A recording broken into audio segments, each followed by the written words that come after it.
En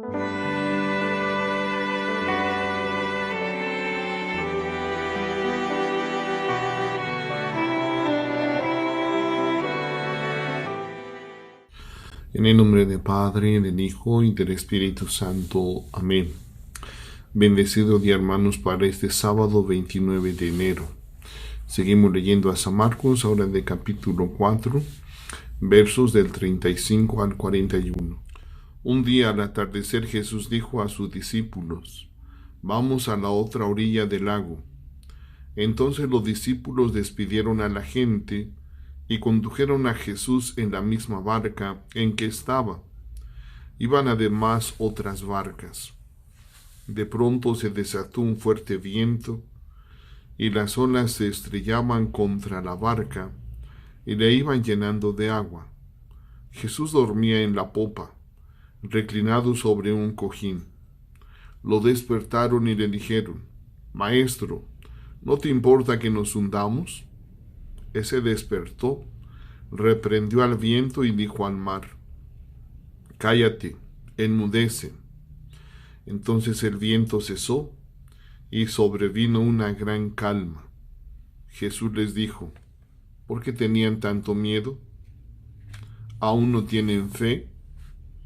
Todos se quedaron espantados y se decían unos a otros: «¿Quién es este, a quien hasta el viento y el mar obedecen?». Palabra del Señor. Gloria a ti, Señor Jesús. La tempestad calmada sigue al discurso sobre las parábolas de Marcos 4 del 1 al 34 e inaugura una sección que incluye 4 milagros. Marcos 4 del 35 al 5:43. El arranque inserta el episodio en la situación espacio-temporal precedente. Es el mismo día. Estamos aún en el lago.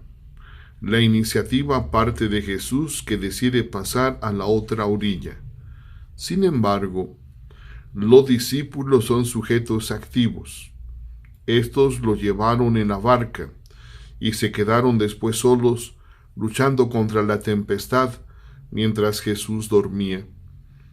La primera parte del relato contempla un ritmo creciente de los acontecimientos hasta el drama. El verso 38 es central y subraya el contraste entre la serenidad de Jesús y el ansia de los discípulos. Casi se han invertido las relaciones.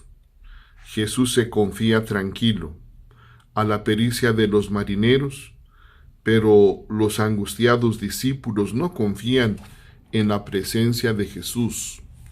Incluso le lanzan reproches: «¿No te importa que perezcamos?».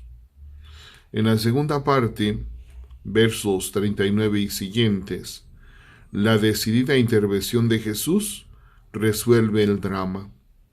Basta una orden y callan tanto el fragor de la tempestad como el vocear aterrorizado de los discípulos. La pregunta de Jesús queda sin respuesta.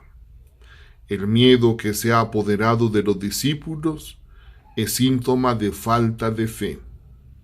La manifestación del poder de Jesús sobre los elementos transforma el miedo en temor de Dios. Los discípulos no tienen todavía claro quién es Jesús y solo intuyen que hay algo en él que les llena de espanto. La pregunta sobre la identidad de Jesús es una constante en el Evangelio de Marcos. La familiaridad con él no facilita mucho las cosas a los discípulos.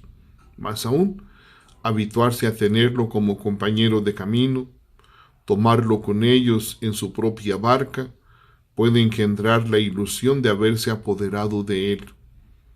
Pero la inesperada tempestad supone para ellos un brusco despertar, un despertar que pone en crisis la confianza en el Maestro, y casi oímos la decepción en sus voces. no te importa que perezcamos.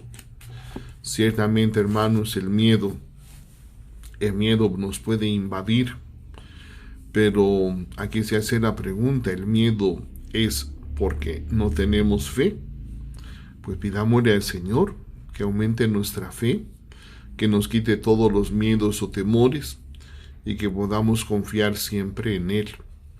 Sabemos que también la barca simboliza la iglesia, el viento, la tempestad, los problemas, las dificultades, pero Cristo nunca va a dejar sola a su iglesia. Nosotros tenemos que confiar más en Él y obedecerlo lo más que podamos. Supliquemos al Señor, aumente nuestra fe. Feliz día, hermanos.